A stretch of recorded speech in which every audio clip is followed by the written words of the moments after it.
Do you feel like you are the strict parent, and when your child goes to the other parent, they are the fun one, and almost no rules apply? You cannot get your ex to follow any rules or routines, and you get so irritated. And all you want to do is say bad things about your child's other parent. Well, good news is that you are not alone. There are so many parents that feel this way once the breakup has happened and our children have to play musical homes. The bad news is that depending on your child, as each is so unique, this can play havoc on their lives and well-being, as this creates confusion on how they must behave. So how can you solve this problem? Well, hang around with me for the next couple of minutes and I will run through some options on this idea. The simple way to solve this problem is for both parents to agree on the way they are going to handle parenting of their child in an agreement called a parenting plan, so that all decisions and raising items can be agreed upfront between both parties and documented in line with what is best for the child and what both parties agreed to at the time of separation. The problem is, not every aspect will be covered in this agreement, like what movies or games should be played at what age, and what time your child should go to bed at what age, and what homework process is going to be followed at each other's homes. There are so many nuances that will be missed that if you have to cover every item till the age of 18, this document could be a book.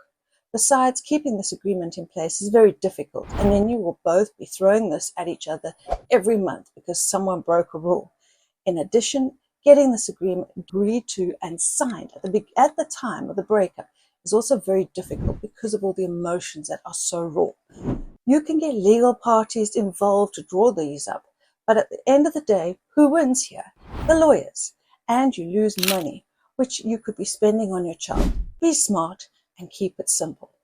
Look back to the serenity prayer, as this will give you so much value.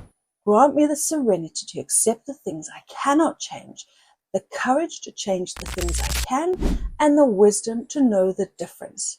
Here is where you have to learn that you cannot control everything in your child's life, and this includes things that happen at their other parent's home or at school or anywhere else. So it is a simple case of stop worrying about it and stop trying to change it. The sooner you accept this, the sooner you will feel more at ease in your life with the time you have with your child. You will never stop worrying about your child ever, but stop trying to control everything in your child's life. What you are probably saying, though, is my child comes back as a different child, and how do I manage that with moods or an attitude? Yes, this is likely to happen because it is that confusion that I mentioned earlier. Your child doesn't understand because they have two homes with two loving parents. And remember, this is all you want for your child. They can't figure out the rules from these two homes. Keep it simple again. Tell your child at daddy's home, daddy's rules apply, and at mommy's home, mommy's rules apply. Done. This is simple, and your child understands this because they go visit granny or a friend and they know how to behave a certain way, or they should, because it is someone else's house. So it is the same in this way, mommy's rules and daddy's rules. When they come home, ask them how their weekend was, but don't pry about what they did. You want to ensure they enjoyed themselves with their other parent and encourage them that it's okay to say that they did enjoy and have fun because it's their parent and their parent loves them very much. Yes, you might feel the other parent could be a bigger part, but this is not about you. This is about your child and their relationship with this parent. My son used to say he was scared to tell me he had a good weekend with his father, and we have long discussions about the fact that his father loves him very much and enjoys spending time with him. So my son should never feel bad about having a great time with his father. He would explain that if he told me he was having a good time with his father, this would make me feel bad, or he was choosing a parent. This is how children feel during this home bouncing scenario. And my son gave me such an enlightenment into their minds during the younger years. We were able to have the most amazing conversations that gave me the greater understanding into what children felt and thought and understood in their world. I explained that I would never expect him to choose because he has two parents and neither of us are perfect, but we both love him. And when I ask him about his weekend, I am truly interested because I love him and want to know he had a great time. I don't want to know the details because he might feel I am asking for details on his father or vice versa. So he doesn't have to share this, but tell me about his time with his father because I want him to have fun and build a good relationship with his first male role model.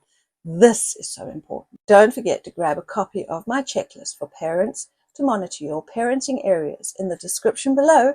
And remember, this will also give you direct access to me as I am available for family coaching sessions. You cannot react to events of the weekend's discussion, but you can take notes if something bothers you.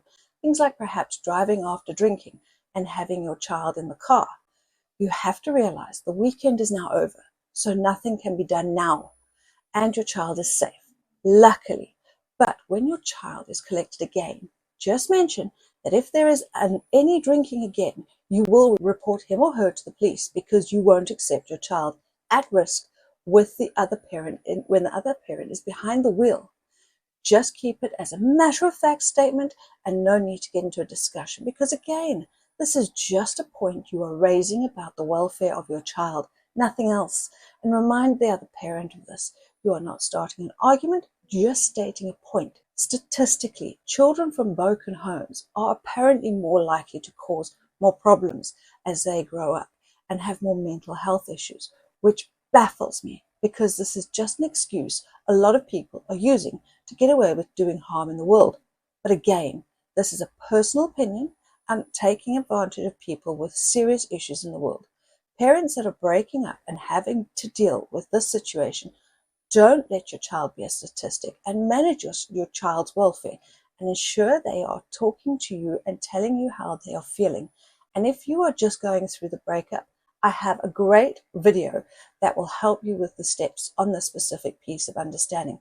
So check this out here, and thanks for watching.